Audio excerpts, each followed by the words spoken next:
In the sky, threads flashed every moment, the sky kept bursting open, and the patient's room was flooded with a tremulous, frightening light.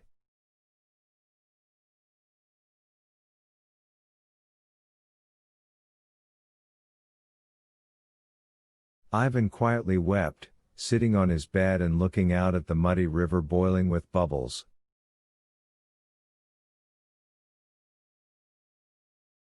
At every clap of thunder, he cried out pitifully and buried his face in his hands.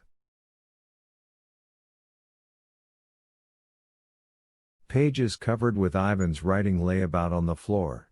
They had been blown down by the wind that flew into the room before the storm began.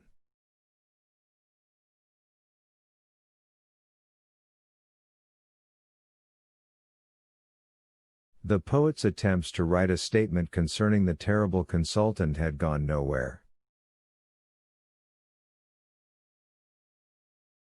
As soon as he got the pencil stub and paper from the fat attendant, whose name was Praskovia Fyodorovna, he rubbed his hands in a businesslike way and hastily settled himself at the little table.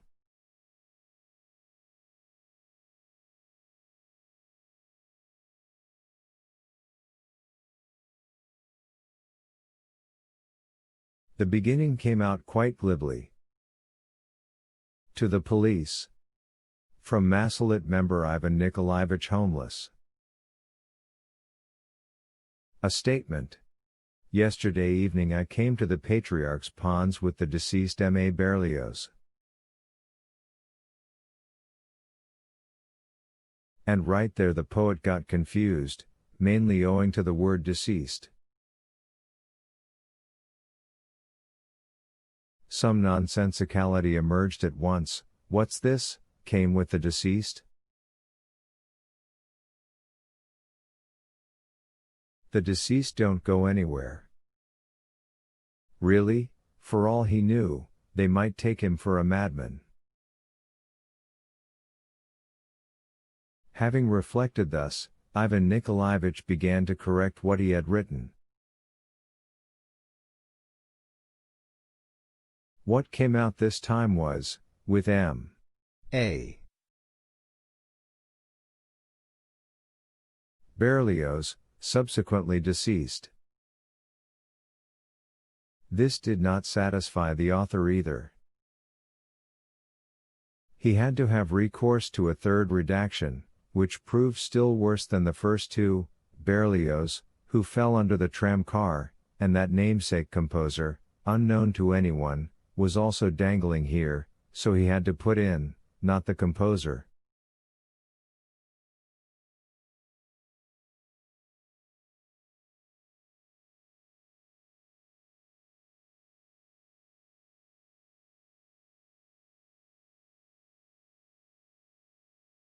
After suffering over these two Berliozes, Ivan crossed it all out and decided to begin right off with something very strong, in order to attract the reader's attention at once, so he wrote that a cat had got on a tramcar, and then went back to the episode with the severed head.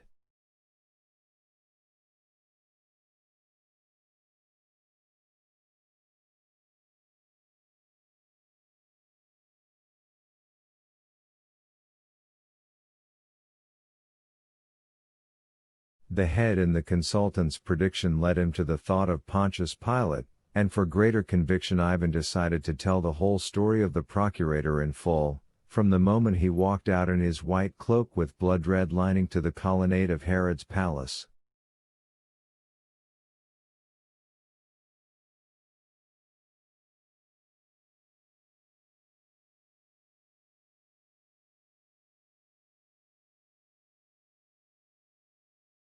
Ivan worked assiduously, crossing out what he had written, putting in new words, and even attempted to draw Pontius Pilate and then a cat standing on its hind legs.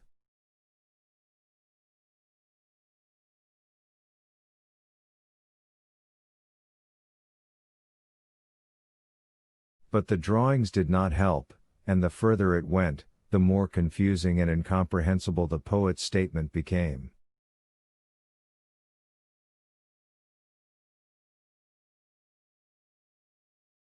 By the time the frightening cloud with smoking edges appeared from far off and covered the woods, and the wind began to blow, Ivan felt that he was strengthless, that he would never be able to manage with the statement, and he would not pick up the scattered pages, and he wept quietly and bitterly.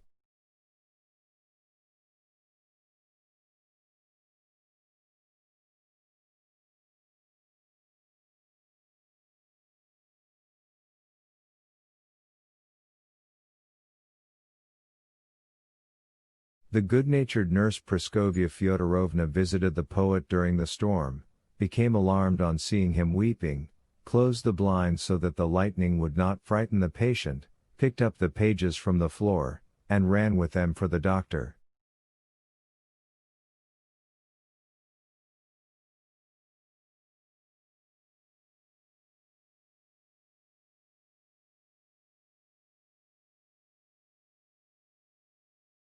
He came, gave Ivan an injection in the arm, and assured him that he would not weep any more, that everything would pass now, everything would change, everything would be forgotten.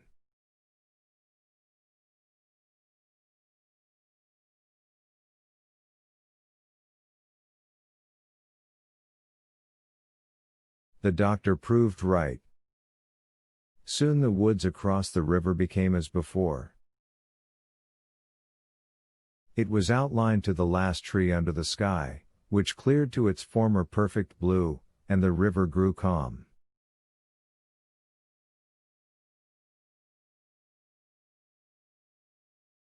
Anguish had begun to leave Ivan right after the injection, and now the poet lay calmly and looked at the rainbow that stretched across the sky.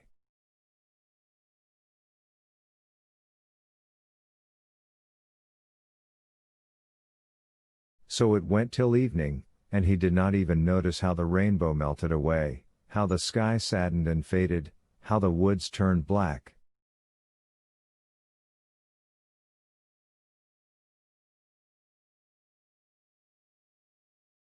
Having drunk some hot milk, Ivan lay down again and marveled himself at how changed his thinking was.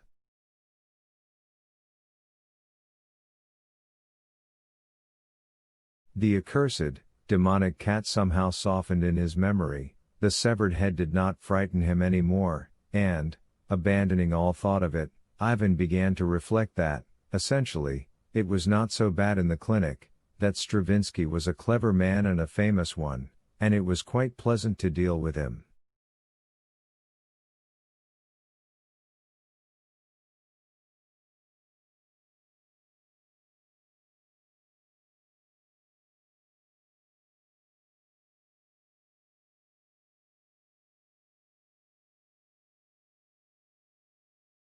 Besides, the evening air was sweet and fresh after the storm. The house of sorrow was falling asleep. In quiet corridors the frosted white lights went out, and in their place, according to regulations, faint blue nightlights were lit, and the careful steps of attendants were heard more and more rarely on the rubber matting of the corridor outside the door.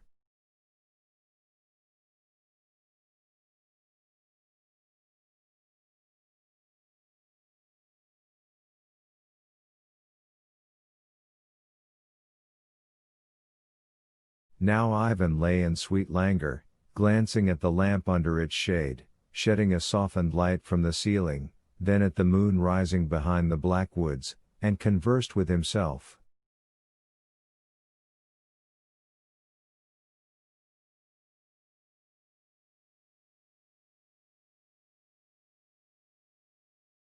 Why, actually, did I get so excited about Berlioz falling under a tramcar? The poet reasoned. In the final analysis, let him sink.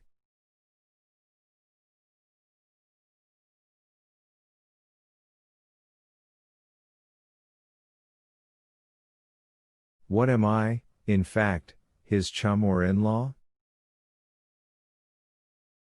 If we air the question properly, it turns out that, in essence, I really did not even know the deceased.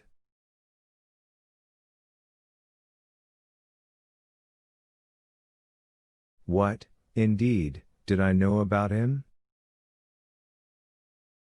Nothing except that he was bald and terribly eloquent. And furthermore, citizens, Ivan continued his speech, addressing someone or other, let's sort this out. Why, tell me, did I get furious at this mysterious consultant, magician and professor with the black and empty eye?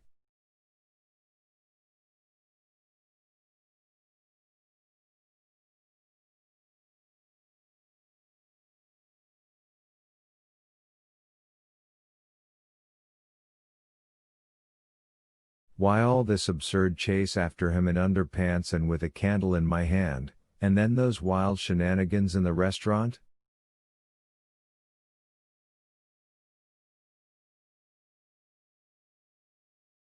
The former Ivan suddenly said sternly somewhere, either inside or over his ear, to the new Ivan. He did know beforehand that Berlioz's head would be cut off, didn't he?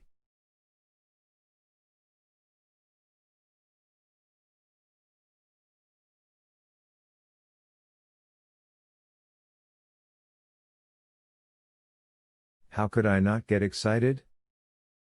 What are we talking about, comrades? The new Ivan objected to the old, former Ivan. That things are not quite proper here, even a child can understand.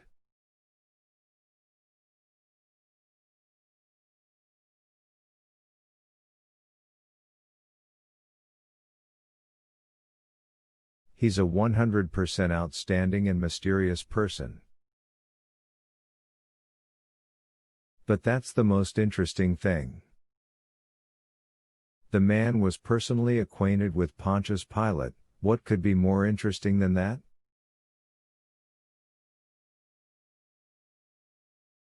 And, instead of raising a stupid rumpus at the Pons, wouldn't it have been more intelligent to question him politely about what happened further on with Pilate and his prisoner Ha-Nosri?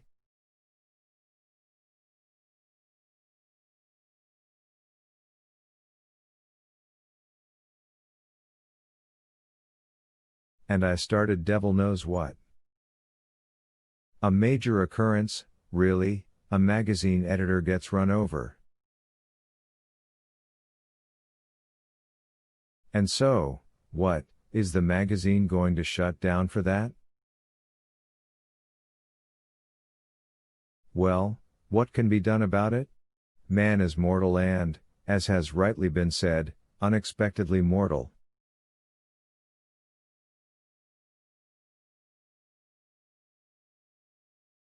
Well, may he rest in peace. Well, so there'll be another editor, and maybe even more eloquent than the previous one.